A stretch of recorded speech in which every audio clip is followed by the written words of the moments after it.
Okay, good morning everybody. I hope you're all woken up. I suspect some of you might still be nursing hangovers from yesterday. I had planned to go on the harbour cruise. Last year it rained constantly during NDC Sydney, so I didn't make it. This year I'd planned to go. I booked my ticket, went upstairs after the end of the conference last night. I sat down and just thought I'd take my shoes off, you know, maybe just connect my computer in and charge it up. And then I woke up at 4 o'clock this morning. So jet lag is a bitch. So I hope you enjoyed the harbour cruise. Thanks very much for coming along to learn a bit about application security and microservices. My name's Sam Newman. I, until recently, was working for a company called ThoughtWorks, who are based just down the road here and elsewhere, and used to live around the corner in Leichhardt. I moved back to the UK in March to set up my own business. Now do sort of training, consulting and advisory work in the field of cloud, microservices and CI/CD. And so I'm not going to talk to you about my business. If you're interested, come talk to me later. I'm coming back to Australia next year for a month, so I may be available for weddings, bar mitzvahs, and extremely bad stand-up comedy.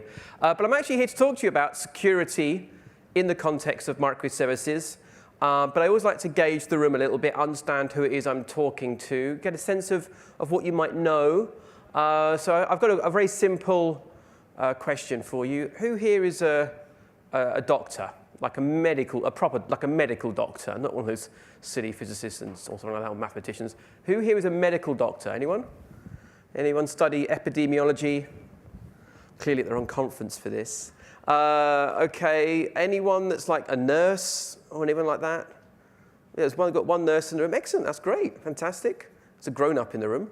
Okay, let's lower the bar a bit. Has anyone here played Pandemic, the board game? Right, a few of you. Okay, so you're almost medical professionals. There you go. All right, so we don't have a huge amount of in-depth experience in the medical profession. So I'm going to ask a slightly different question. Who here knows the importance of washing their hands after they've been to the bathroom? Why are all of your hands not up right now? Okay.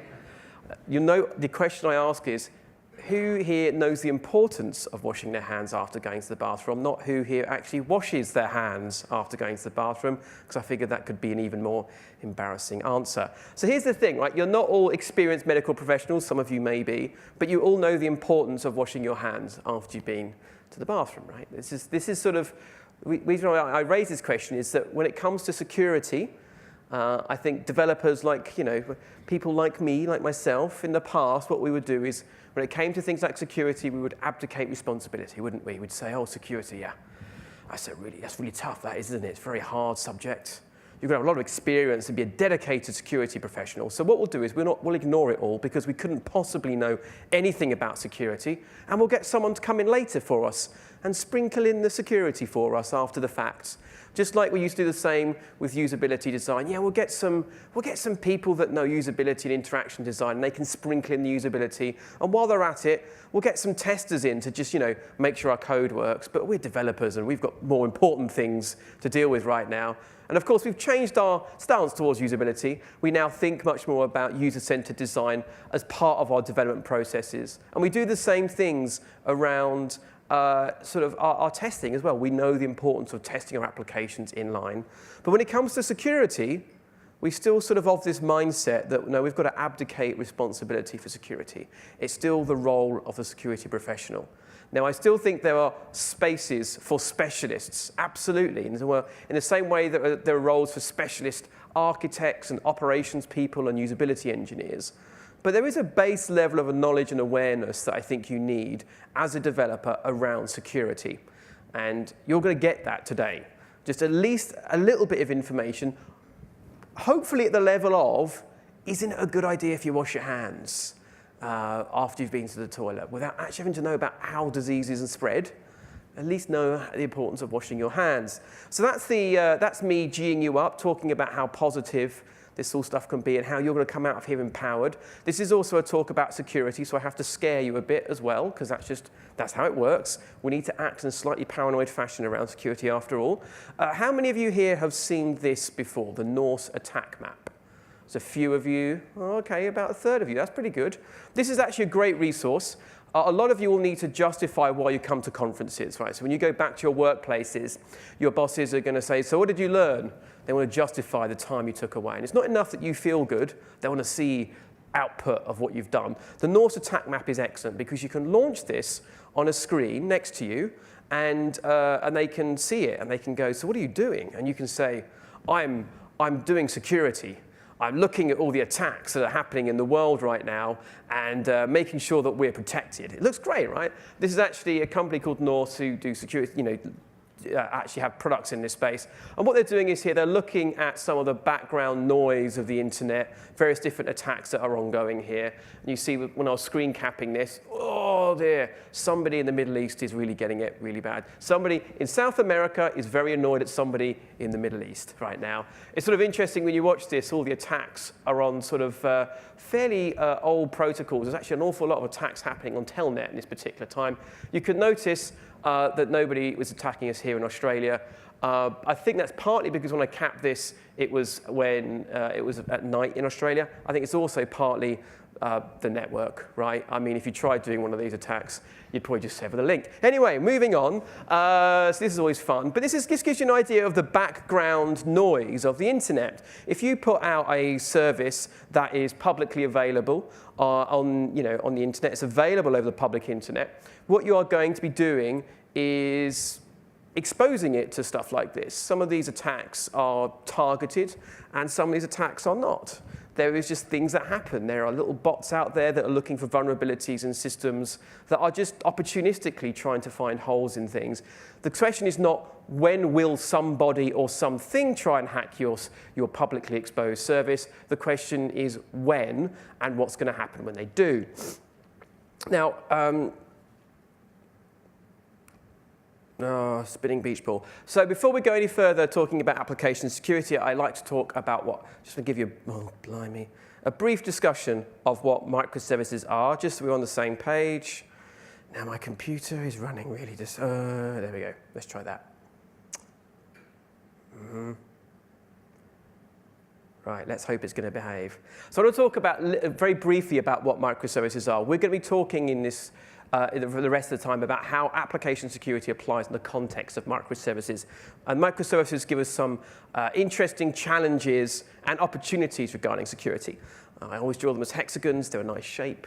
The definition I primarily use for microservices is this. It's small, independently deployable services that work together, modeled around a business domain.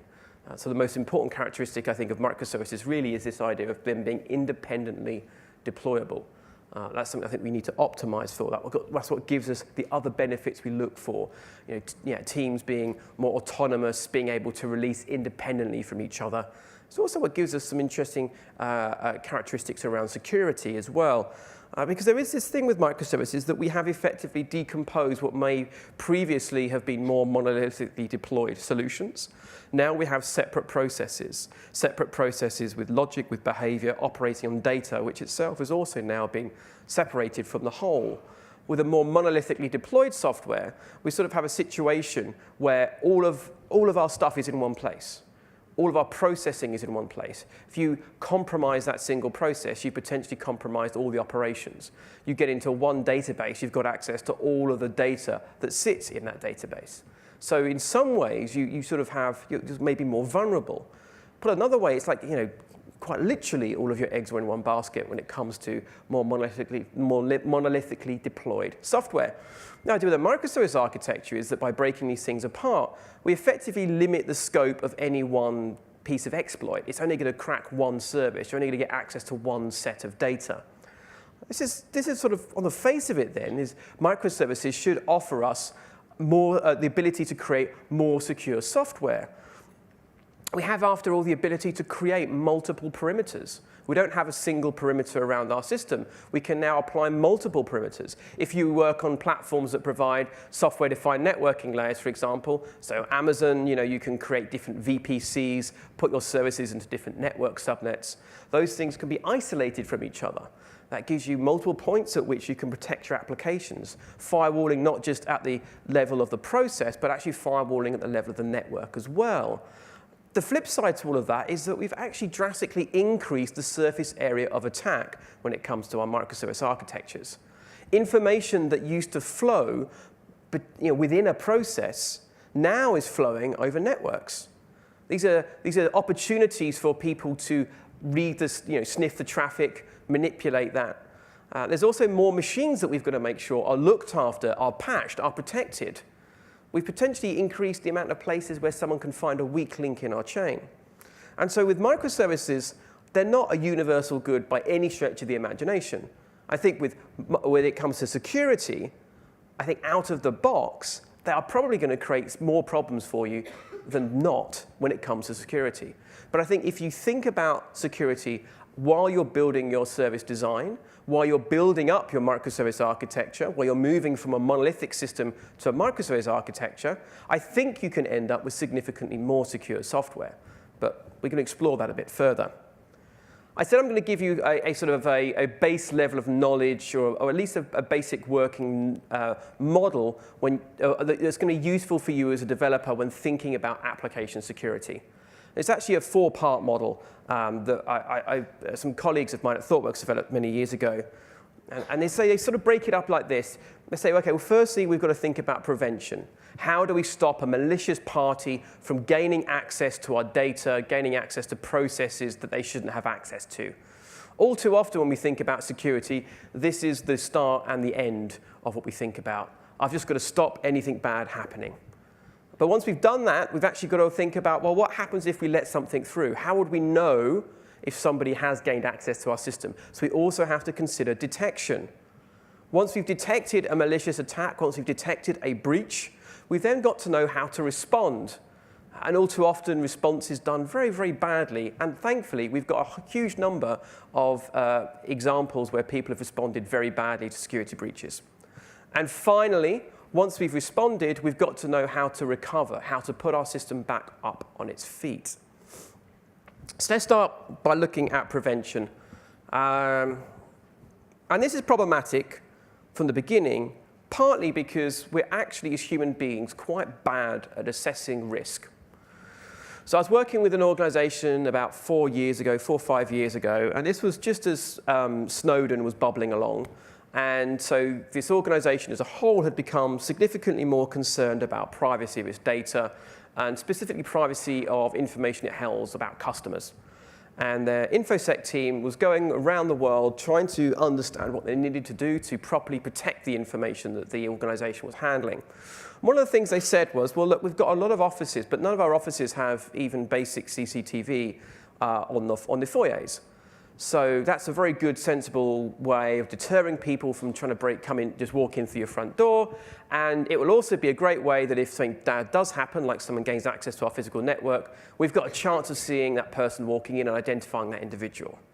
And they said, so we think we should roll out CCTV in our foyers of our offices, and we're going to start doing it. Actually, we'll start doing it here in Australia, and I think they were going to target the Melbourne office was going to be the pilot for this. And this caused a bit of an uproar. Lots of people started getting concerned. Do you not trust me? This is an invasion of my privacy. You're focusing on the wrong things. This is a particularly militant organization internally. Lots of frothing at the mouth. This thing went on for a couple of weeks. The poor InfoSec team was sort of had their hands over their heads, were being consoled by their colleagues. And then something interesting happened, and someone said, well, before we spend thousands and thousands of dollars on a CCTV camera setup, should we actually make sure that our door lock works? Because in the Melbourne office, the door lock hasn't worked properly for the last 2 years. In fact, people would frequently lock the door, go home, come back in, and find the door had blown open because it didn't latch properly. Maybe it makes more sense if we want to stop someone gaining access to our physical premises to spend $100 fixing the lock than several $1,000s building a CCTV camera system. This happens all the time. We are not very good at working out where we're most vulnerable and how we can best defend ourselves. It's for reasons like this that it's quite important to actually do some kind of threat model for your application. Microsoft do some great documentation on this. You want to know more about sort of more complex threat modeling techniques, look at Stride and Dread. If you look at the Microsoft Secure Development Lifecycle site. But one technique that both of those threat modeling processes use is something called attack trees from Bruce Schneier. The idea behind attack trees is quite simple. What you do is you first consider what is it that the malicious party is trying to gain access to. And then what you do is you enumerate the different ways in which they could gain access to that system or that thing. So let's imagine a goal. In fact, we'll take the goal that's in Bruce's original paper.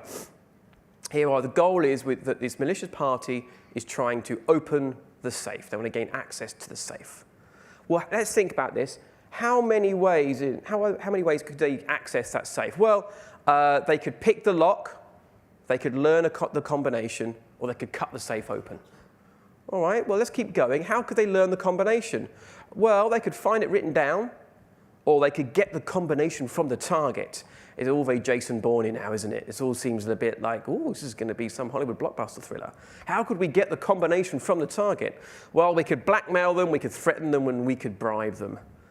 And you keep going like this, and a lot of the ways in which people can gain access to stuff is actually about the human side of it, not the technology side of it. And we often forget that. Sometimes the human aspects have technology solutions.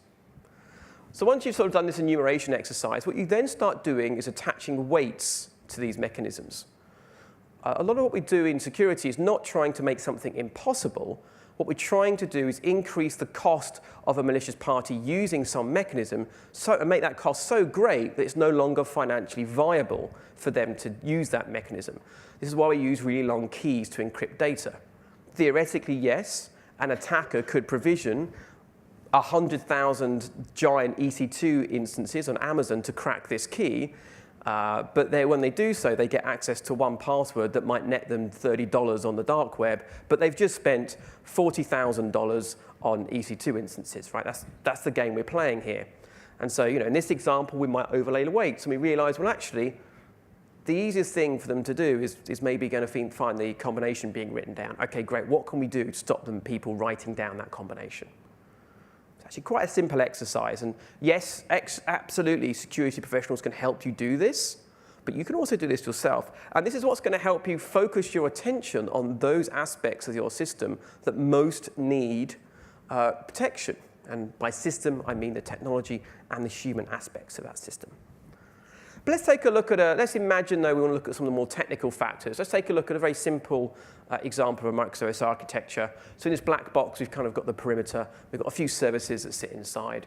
And we've got like a third-party royalty payment gateway we send information to, and then clients at the top. We start thinking about prevention in the field of microservice security. We're worried actually about that thing I mentioned at the beginning, which is information that used to flow within our process boundaries now flowing between services. So what are we going to do to protect our data at transport? So let's start with some real low-hanging fruit when it comes to protecting your data at transit. Let's start with something simple like HTTPS everywhere. It's been the mantra for quite a while now for public-facing websites with good reason, and it's worth considering for inside your perimeter. This used to be a bit painful to set up, but of course we've got lots of opportunities to automate this now. We have Let's Encrypt, for example.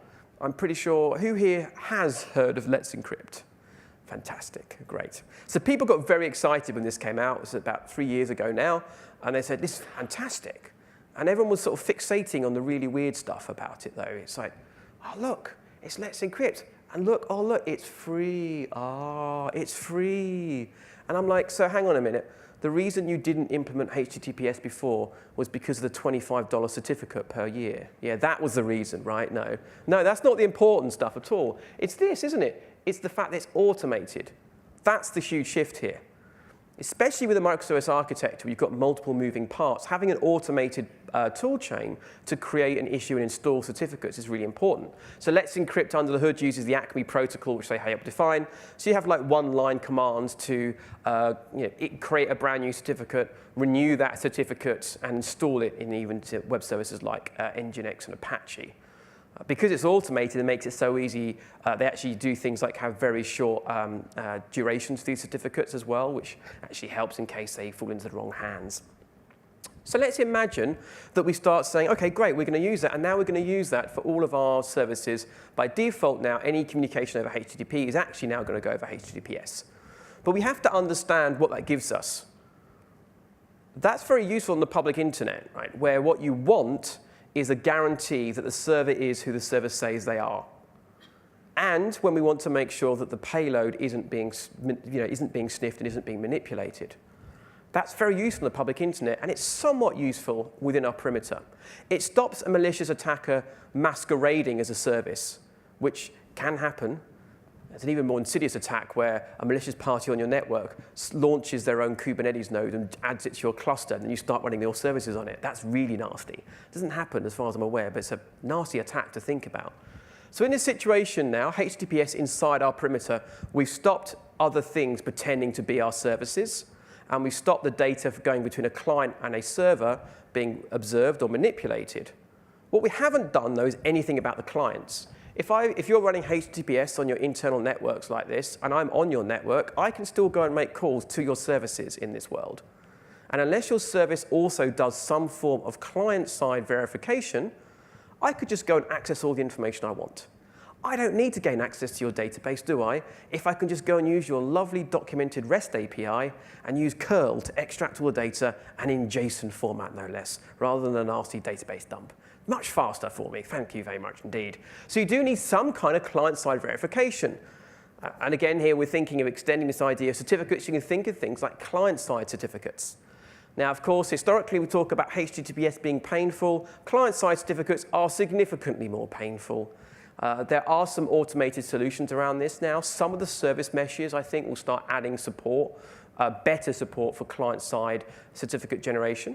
And there's some people are doing some stuff around using Vault and from HashiCorp to do this sort of thing. But at the moment, these solutions aren't really as tried and tested as things like Let's Encrypt are. But nonetheless, you're seeing organizations like Netflix expose things like their Lemur system for automating client-side certificates. We've kind of got to understand what that gives us, though. A client-side certificate now says, OK, the client is who they say they are. This is quite useful when what you want is to have service-to-service communication. The server is who the server says they are. The client is who they say they are. The communication between the client and server is now protected. And that helps, that moves the game along. But then we need to think about something else, don't we? We need to think about the auth question and the human auth question. We've dealt now potentially with the service, with the computer auth question. Now we've got to deal with the human being auth question, authorization and authentication. Authorization, authentication. Authentication, yes, you are who you say you are. Authorization, OK, well, what can you do? In an architecture like this, it would be quite common for us to use some kind of auth-based mechanism at the perimeter. You redirect you off, you're not logged in, we'll get you to log in. Maybe using something like OpenID Connect to verify that, yes, you are who you say you are. That's great. And so to access, in this example, the music web shop, I have to validate that I am logged in as Sam, and that's great. And then the music web shop can then say, yes, you are Sam, and then make decisions about what I'm allowed to do based on some information about me. This opens up some interesting possibilities, though, especially when you're looking for an especially clever malicious attacker. Because what we have is a lot of situations where I'm in the web browser, I'm making calls to a service on the back end. That service, in turn, is going to call another service to fetch information for me or to carry out some kind of operation. So in this example here, if I'm logging in and I want to access my user information, that music web shop on the back end is in turn going to make calls back to a user service to fetch the information it needs. And this opens up the possibility of an interesting kind of attack. Let's take a look at a really simple example of what I mean here. So here I am, I'm logged in. I go, OK, hi, I'm Bob. The music web shop makes sure, says, yes, great, you're Bob, you're logged in. Fantastic, that's great. So then later on, I click a button, and I want to see my information, and I can see the information about my account. And it says, so effectively, I'm saying, give my details, please. And the music web shop says, OK, I'm going to go off and get your details from the user service. So music web shop goes, hi, user service, it's me. And user service goes, oh, hi, music web shop, it's good to see you again. And you want Bob's details? Of course you can. You're my friend, I trust you. Here's all of Bob's details. And then the music web shop formats that nicely, serves up on some page. And now I've got a nice view of my user details on the page. Fantastic, lovely, everything works well. Now let's think that Bob's getting a bit funny. And he thought he'd try it on a little bit. And maybe he decides to do something like craft a different request from the client and it's going to actually ask for somebody else's information instead. So I'm still logged in as Bob, but I go, so can I see Alice's details? And the music web shop, unless it explicitly knows that it shouldn't give access to that information to Bob, and it may not know that, right? Because ultimately, the information I'm asking for is actually held downstream. So how am I supposed to know upstream what downstream services are going to authorize Bob to do? And so a lot of what we do here is we have this stance of implicit trust. Because what happens is I go to the music web shop and say, can I have Alice's details? The music web shop knows I'm logged in. It says, I'm going to go ask. So it goes, give me Alice's details. And the user service goes, oh, but you're the music web shop. You're my buddy. I trust you. Of course you can have their details. And back goes Alice's details, and that information is now exposed. This is an example of what's called the confused deputy problem, and this is officially my favorite piece of found clip art on the internet right now. I have been looking for years for this picture of like I was looking for a confused cowboy. This is the closest I can get, right? But anyway, this is a common type of, this is a well-known type of security vulnerability. In microservice architectures, the way increasingly we're solving this is by using some form of token, and specifically people are looking at things like a JWT token.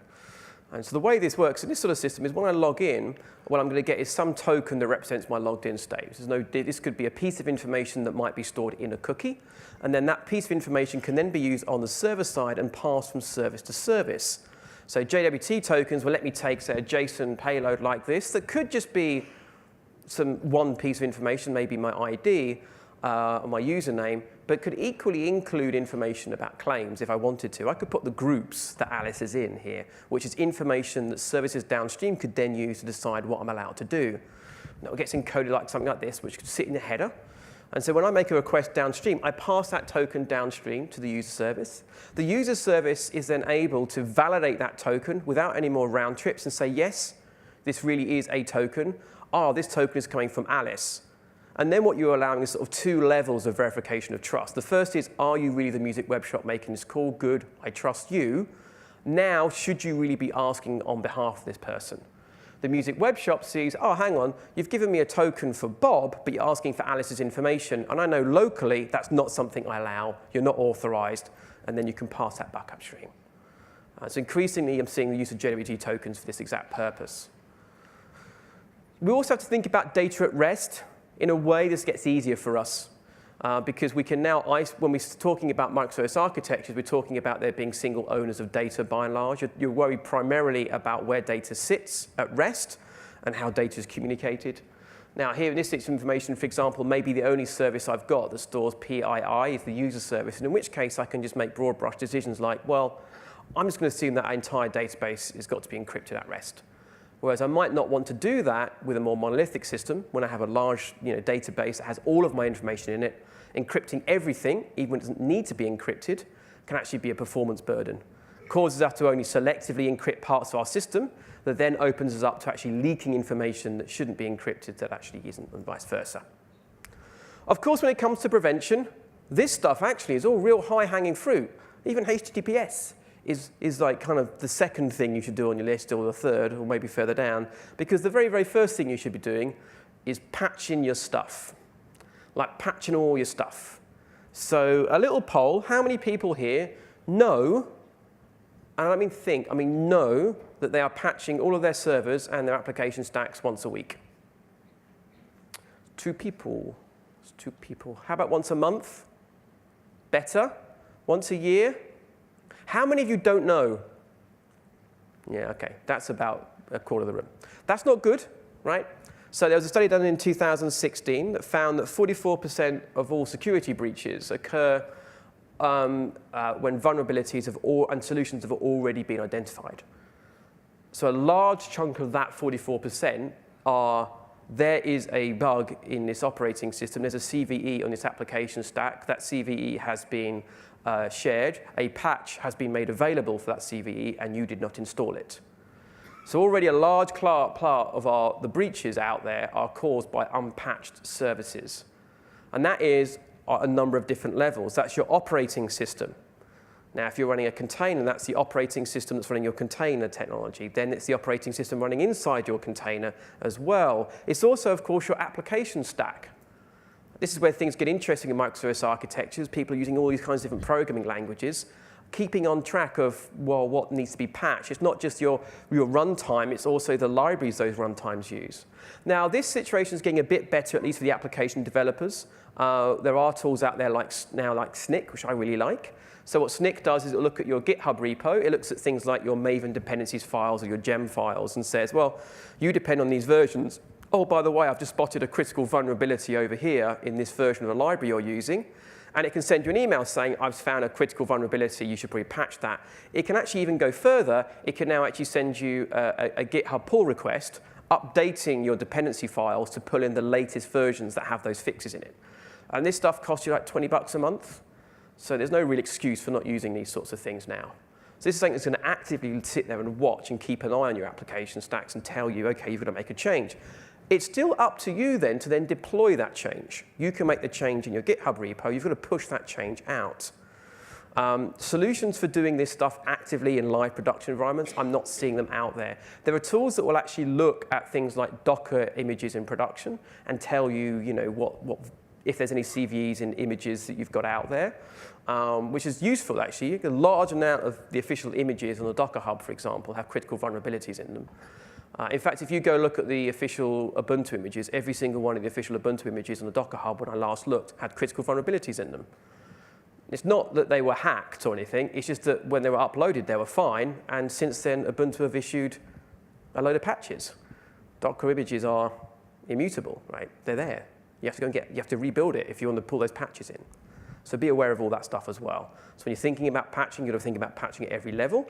You're thinking not just about the act of knowing if a problem's occurred, but patching it and knowing what your patch level is at.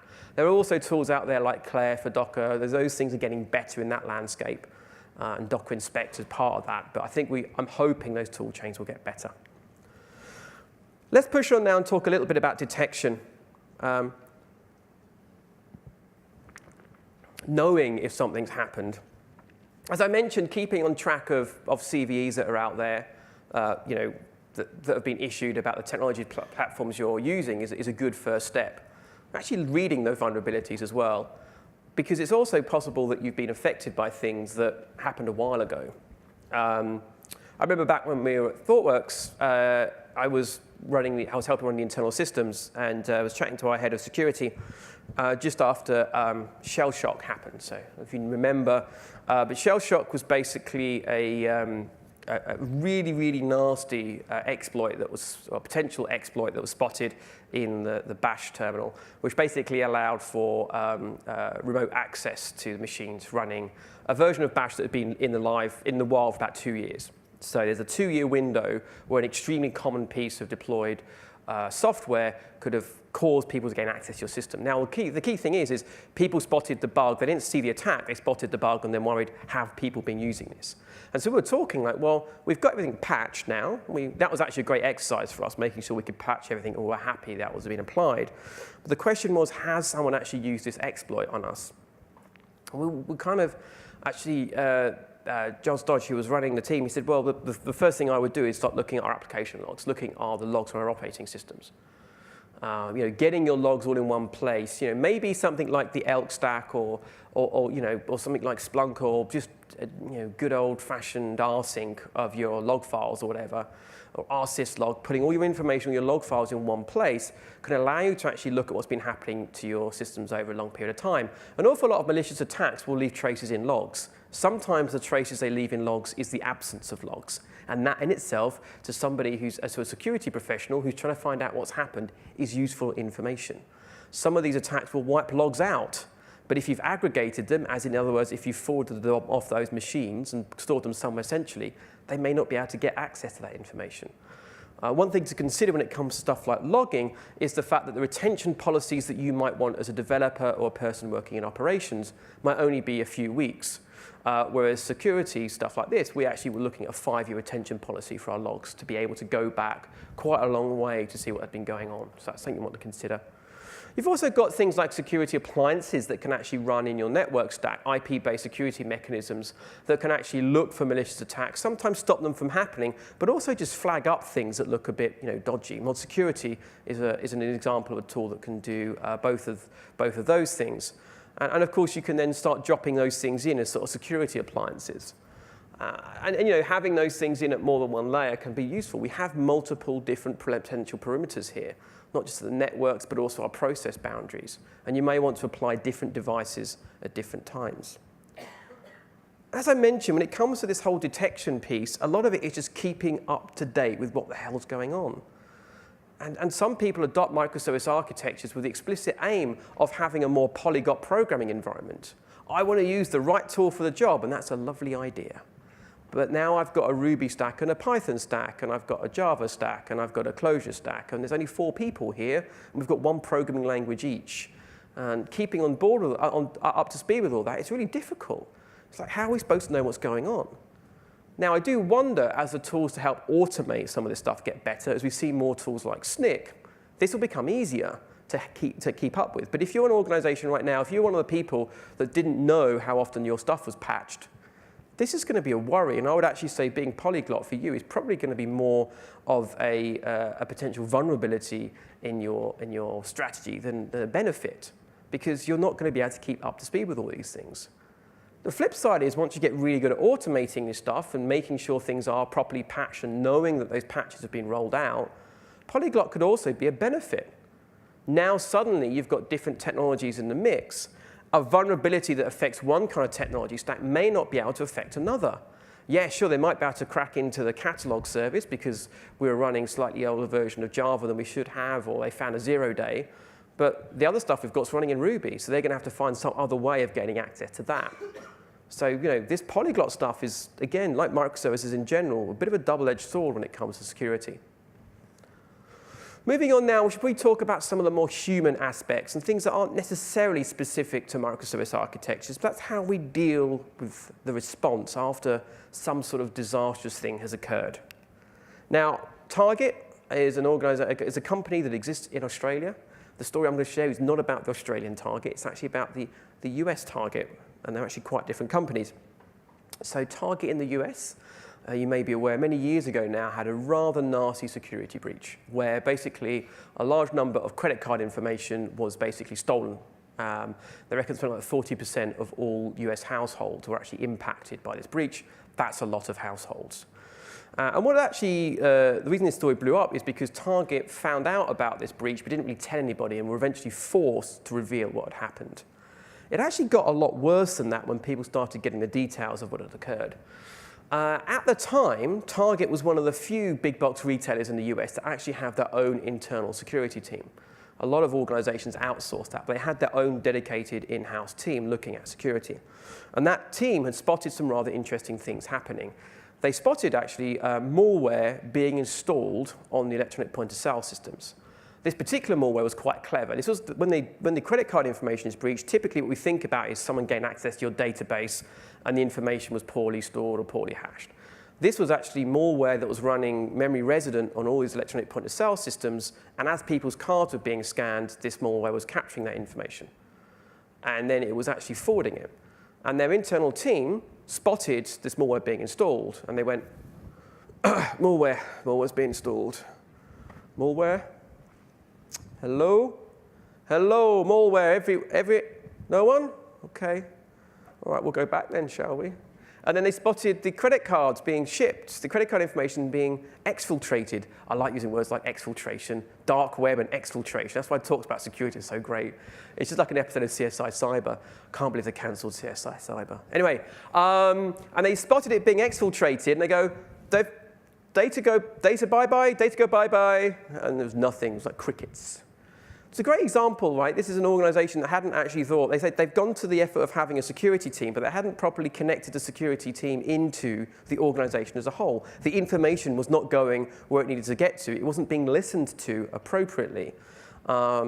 Shares in the company behind the software they used, FireEye, immediately went up, and then FireEye will then acted like a bunch of idiots later on about some other stuff we won't go into.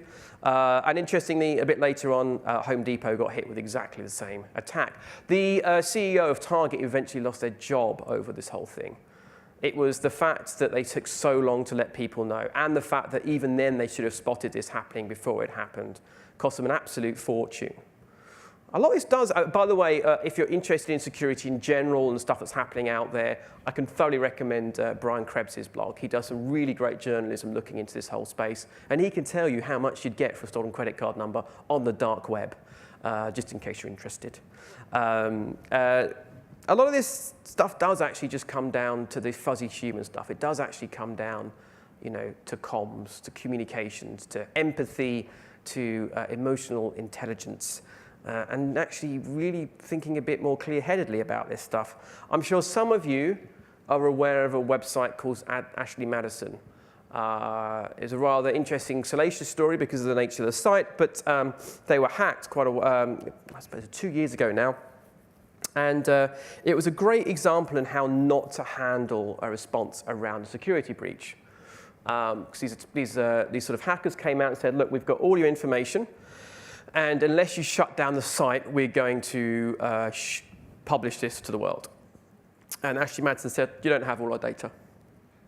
And they go, yeah, we do, and we've given it to independent researchers to prove it.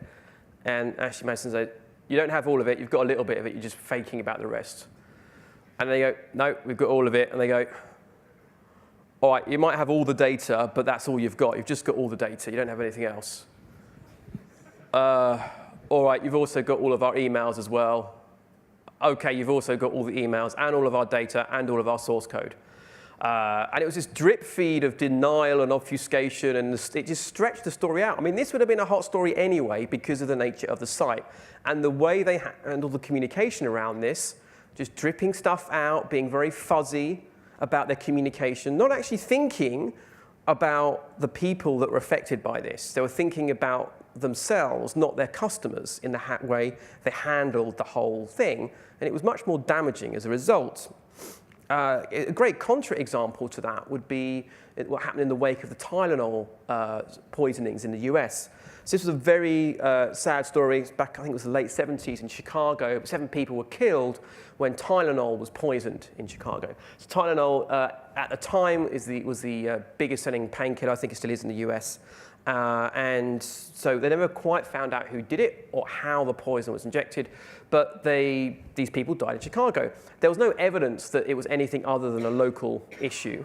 But Johnson & Johnson, the company behind Tylenol, decided to withdraw Tylenol from across the shelves of every store in the US. The recall cost them around $100 million in late 70s money, right? That's a lot of money.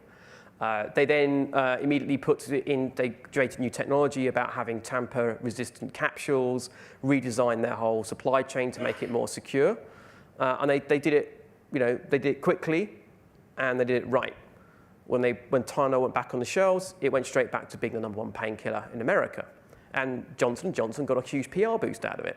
That wasn't what they were aiming for. They knew that people were worried. They knew their customers were worried and that people were dying, and then they had to fix it. They did the right thing. It's a great example of how to deal with response well. Of course, we've unfortunately got more counter-examples than good examples. Another counter-example would be Adult Friend Finder. Troy told me about this story. And another website where adults can meet adults for adult fun. And you would specify what kind of fun that you would like to have in detail. And this information was breached. And it's quite specific, I understand. And one of the main execs behind it came out and said, don't worry. I know you're all worried. But it's OK. They didn't get your credit cards. Yep. Because that's what all their customers are worried about, isn't it? Because I lose my credit card. Wow, boy, I've got to phone up the bank and wait 5 days to get a new card. This information doesn't go back in the box if your co-workers are looking up to see whether or not your email address is on this website, right? What it actually comes down to is two things, right? One, and it's something that's harder to fix in a way, is a fundamental lack of empathy for your customers, which I think is not really forgivable, especially not in a senior exec of a website like this. The second thing, though, is that this response is often done in haste.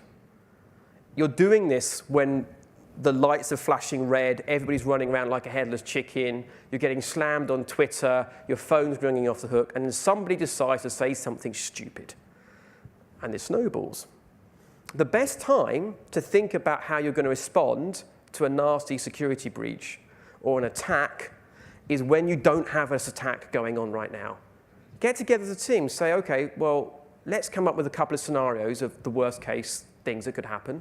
What should we do? What should we say? Can we draft an email? Who's that email going to come from? Who's going to be the point person that's going to send the communication? Where are we going to send that communication? Is it going to go on our website? Is it going to go on Twitter? Let's draft that email now.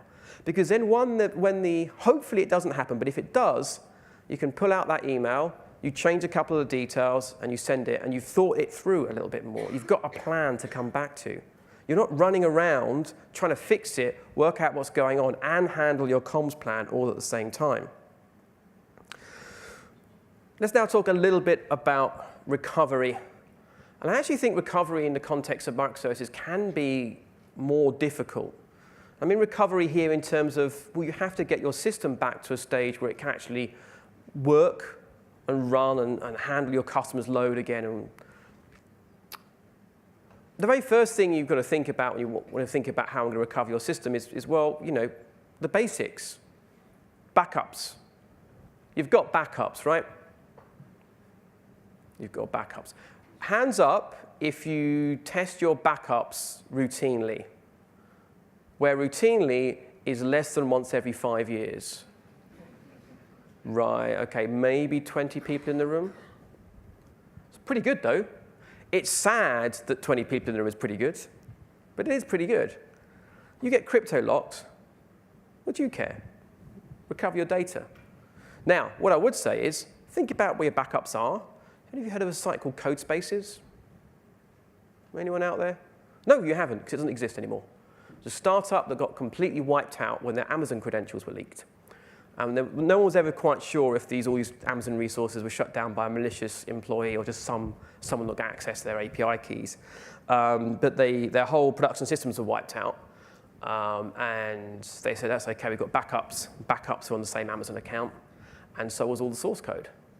So the whole company was wiped out in the space of probably a couple of minutes, right? So there are people that can tell you about how to do backups, where you store them. There are loads of tools that will help you automate your backups.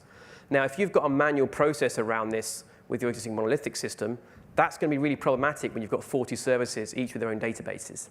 Now you're trying to manage manual backups and restores of 40 services. If you've got a manual backup process, I bet you don't have a manual restore process, and you're probably not automatically testing this stuff. So you've got to think about this. This actually is one area where standardization can really help. If you standardize some of your application stack, you'll standardize your database stack. You can standardize the tooling to manage all of this stuff for you. But if you've got backups and you know they work, you can recover more easily, because then what you can do is you can just burn the whole thing down. One of the nastiest kinds of things is the advanced persistent threat, the person who sits and hangs around on your network, that installs like rootkits on your boxes, where they patch PS and LS on Linux systems to hide the fact that they even exist. And we know that that's what these rootkits do, and that's why when we've had an attack, the only thing you can really do is wipe all of your machines and start again from scratch. Now, if you're fully automating how you build your systems and how you build your services, and that the way you do that is through stuff that's in source code that can be looked at and audited, if you've got fully automated deployments of your system, and you've got backups of all of your data that are tested and working and can all be automatically triggered, then just put a match to your whole system, burn the whole frigging thing down, spin it up on a brand new account from source code. You're going to scrub every last trace of that attacker out. But again, if your processes around this right now are all manual, this is going to be really difficult. One of the best things that you can do early on for other reasons, like predictability, speed, is to automate the setup and deployment of your software. But from a security point of view, it's really, really useful. Because if the worst comes to the worst, you burn it all down and you just start again. So coming back to our 4-part model, prevention, detection, response, and recovery. When it comes to prevention, you're going to need to do some kind of threat modeling. Otherwise, there's a danger you get attracted to the shiny object. Oh, we definitely need that lovely IP-based CCTV camera. let's RFID tag us all. We'll put the chips in our hands and so we can wave it in front of the, what about the window that's open? Oh, that's fine, it lets a nice breeze in, it'll be okay. We get obsessed with the wrong things. We often miss the human factors. So do some basic threat modeling, do some enumeration. By all means, get an external party in to do that sort of stuff for you. But you could actually do a lot of it yourself. So go read the stuff up on Stride and Dread that you can find over at Microsoft's site on that topic. Detection, think about software that you can run, IP-based security software that can run, but also think about things that can look at your application stacks, things like Snick that will tell you if you've got software that needs to be patched, things like Claire for Docker-based systems that can look at layers in your service stack that might have vulnerabilities. And also, work out what tools your operating system vendors might have for looking at patch levels on running machines. When it comes to response, there are way more examples of bad response than good, and so you've got a lot of people to learn from. But think about how you're going to respond when nothing bad's going on. Think about it now. Think about it today. It's an easy exercise. Do it when everyone's thinking calmly and rationally. And once you've done that, know what you're going to do to recover. And even if you're practicing things like immutable infrastructure, you're doing a fully automated deployments and rollout of your services and your systems, your response is actually going to be quite straightforward to some of these things. But anyway, I hope this model's been useful. I hope some of the material today's been useful. If you don't know any more, I have stuff on my blog over at samnewman.io, and you can ping me on Twitter. I answer any and all questions about rugby league, board games, and microservices in that order. And I think we've got a few minutes for questions now, if anyone has any. Are there any questions out there? Question at the back there.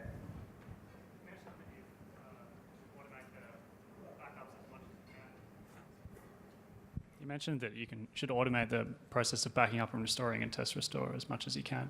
But what about corporations that have offsite backups and deep backups? Would you consider anything wrong with the time to get the actual backup from tape back to the office and stuff? That's going to be down to an organizational decision. It's like in a situation like this, how long can a system afford to be offline? I mean, a lot of those off-site backups and those deep backups are there for different purposes that have different retention policies as well. So normally any retention, what you might want to do is keep fairly recent backups quite local, but also have a copy off-site as well, and then your long-term further back backups can be off-site. Because you think about it, when am I going to want a backup from 5 years ago? I might be okay there being a bit of a lag time for that, but a backup from today, I'm going to want nearby. And so yeah, any proper decent backup shared policy should keep that in mind, because backups are actually there for multiple different purposes. Any other questions?